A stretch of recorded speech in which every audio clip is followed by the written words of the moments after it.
All right, and now here is when they start talking about sinking funds. And this is a situation where you might want to save regularly in order to have a fixed amount available in the future. The account that you establish for these deposits is called a sinking fund. And because a sinking fund is a special type of annuity, it is not necessary to find a new formula. We can use the formula for calculating the future value of an ordinary annuity that we have stated earlier. In this case, we will now have the value of A and we will want to find R. Whew. You just really wanted that read to you, didn't you? Okay. So here's an example of this. All right. Assuming that you wish to save $1,800 in a sinking fund in 2 years. So that means 2 years from now, for some reason, you're going to need $1,800. I don't know, maybe you're taking a quick vacation somewhere and you're like, I'm going to start saving money now, so in 2 years I have all the cash available. All right?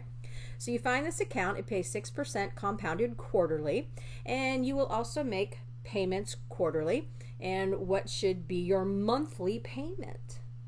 How much should you put in there every month? So again, this differs from the capital P problems in your compound interest stuff. Think of it this way. Capital R is it's a regular payment. I make a regular payment every single month, just like you might get paid once a month like I do. IUS only pays us once a month. I don't know why. My husband gets paid twice a month. My son gets paid every 2 weeks. Every company's different. But anyway, just like all the bills, most of my bills I pay just once a month. My electric bill, once a month. My phone bill, once a month. My internet bill, once a month. My car payment, once a month. You get the idea. So these things are always once a month. They're once a month problems. How much money am I going to put into this account once a month? So you use this same formula, but this time I'm given, I want to save $1,800 in 2 years.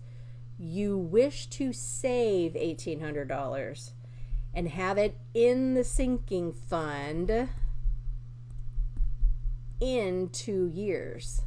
So this is actually my A. That number is going to go there. R is what you're looking for. And then it tells me that my interest rate is 6%. So that's my little R, which is going to be 0.06. Well, isn't that obnoxious?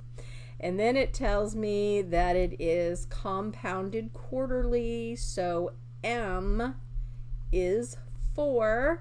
And then N, remember, N is going to equal 4 times the number of years. Sorry, I guess this 4 should have been in greed, because it's M times T, and T is 2 years.